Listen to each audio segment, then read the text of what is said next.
اعوذ باللہ من الشیطان الرجیم بسم اللہ الرحمن الرحیم صلی اللہ علی محمد صلی اللہ علیہ وسلم۔ یا ارحم الراحمین یا ارحم الراحمین یا ارحم الراحمین یا حی یا قیوم یا حی یا قیوم یا حی یا قیوم حسبنا اللہ و نعم الوکیل حسبنا اللہ و نعم الوکیل حسبنا اللہ و نعم الوکیل۔ یا اللہ پاک ہم سب کے کبیرہ اور صغیرہ گناہوں کو معاف کر کے ہماری توبہ کو قبول کر لے، آمین۔ یا اللہ پاک سب کی اولادوں کو نیک اور صالحہ بنا دے۔ یا اللہ پاک سب کی اولادوں کے نصیب اچھے کرنا۔ یا اللہ پاک ہم سب کو تمام بڑی بیماریوں سے محفوظ رکھنا۔ یا اللہ کبھی کسی کا محتاج نہیں کرنا، صرف اپنا محتاج رکھنا۔ یا اللہ پاک ہماری قبروں کو نور سے روشن رکھنا، آمین ثم آمین۔ صلی اللہ علی محمد صلی اللہ علیہ وسلم۔ حضرت عطار رحمۃ اللہ علیہ فرماتے ہیں کہ میں ایک بازار میں گیا، وہاں ایک باندی فروخت ہو رہی تھی جو دیوانی بتائی جاتی تھی۔ میں نے 7 دینار میں خرید لی اور اپنے گھر لے آیا۔ جب رات کا کچھ حصہ گزرا تو میں نے دیکھا کہ وہ اٹھی، وضو کیا، نماز شروع کر دی، اور نماز میں اس کی یہ حالت تھی کہ روتے روتے اس کا دم نکلا جاتا تھا۔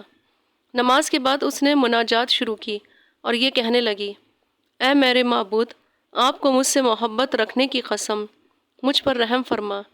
میں نے اس سے کہا کہ اس طرح نہ کہو، بلکہ یوں کہو کہ مجھے تجھ سے محبت رکھنے کی قسم۔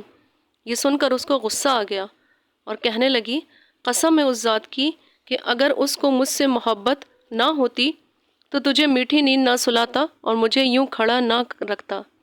پھر اوندھے منہ گر گئی اور چند شعر پڑھے جن کا مطلب یہ ہے کہ بے چینی بڑھتی جا رہی ہے اور دل جلا جا رہا ہے اور صبر جاتا جا رہا ہے اور آنسو بہہ رہے ہیں۔ اس شخص کو کس طرح قرار آ سکتا ہے جس کو عشق و شوق اور اضطراب سے چین ہی نہیں۔ اے اللہ، اگر کوئی خوشی کی چیز ہو تو اس کو عطا فرما کر مجھ پر احسان فرما۔ اس کے بعد بلند آواز سے یہ دعا کی کہ یا اللہ، میرا اور آپ کا معاملہ اب تک پوشیدہ تھا، اب مخلوق کو خبر ہو چلی، اب مجھے اٹھا لیجئے۔ یہ کہہ کے زور سے ایک چیخ ماری اور مر گئی۔ اسی قسم کا ایک واقعہ حضرت سری رحمۃ اللہ علیہ کے ساتھ بھی پیش آیا۔ کہتے ہیں کہ میں نے اپنی خدمت کے لیے ایک باندی خریدی۔ ایک مدت تک وہ میری خدمت کرتی رہی اور اپنی حالت کا مجھ سے اقفا کرتی رہی۔ اس کی نماز کی ایک جگہ متعین تھی، جب کام سے فارغ ہو جاتی وہاں جا کر نماز میں مشغول ہو جاتی۔ ایک رات میں نے دیکھا کہ وہ کبھی نماز پڑھتی ہے اور کبھی مناجات میں مشغول ہو جاتی ہے اور کہتی ہے کہ آپ اس محبت کے وسیلے سے جو مجھ سے ہے فلاں فلاں کام کر دیں۔ میں نے آواز سے کہا کہ اے عورت، یوں کہے کہ میرے محبت کے وسیلے سے جو مجھے آپ سے ہے۔ کہنے لگی، میرے آقا، اگر اس کو مجھ سے محبت نہ ہوتی تو تمہیں نماز سے بٹھلا کر مجھے کھڑا نہ کرتا۔ سری کہتے ہیں جب صبح ہوئی تو میں نے اس کو بلا کر کہا کہ تو میری خدمت کے قابل نہیں، اللہ ہی کی عبادت کے لائق ہے۔ اس کو کچھ سامان دے کر آزاد کر دیا۔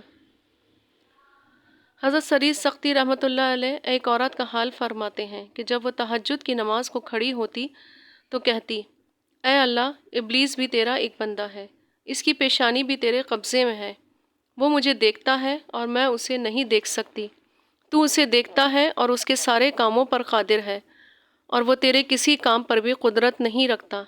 اے اللہ، اگر وہ میری برائی چاہے تو تو اس کو دفع کر دے، اور وہ میرے ساتھ مکر کرے تو تو اس کے مکر کا انتقام لے۔ میں اس کے شر سے تیری پناہ مانگتی ہوں اور تیری مدد سے اس کو دھکیلتی ہوں۔ اس کے بعد وہ روتی رہتی تھی، حتیٰ کہ روتے روتے اس کی ایک آنکھ جاتی رہی۔ لوگوں نے اس سے کہا، خدا سے ڈر، کہیں دوسری آنکھ بھی نہ جاتی رہے۔ اس نے کہا، اگر یہ آنکھ جنت کی آنکھ ہے تو اللہ جل شانہ اس سے بہتر عطا فرمائیں گے، اور اگر دوزخ کی آنکھ ہے تو اس کا دور ہی ہونا اچھا ہے۔ اللہ پاک ہم سب کو بھی 5 وقتہ نمازی بنا دے، آمین ثم آمین۔ بڑے بڑے کاموں میں آسانی۔ جو شخص یہ آیت صبح و شام 7 مرتبہ پڑھ لے تو اس کے بہت بڑے بڑے کام اللہ تعالیٰ اپنے ذمے لے لیتے ہیں اور وہ آسانی کے ساتھ پورے ہو جاتے ہیں۔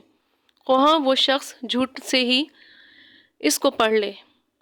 اللہ پاک ہم سب کو یہ چھوٹی چھوٹی آیات پڑھنے کی توفیق عطا فرمائے۔ اللہ پاک ہم سب کو درود و سلام پڑھنے والا بنا دے۔ آمین ثم آمین۔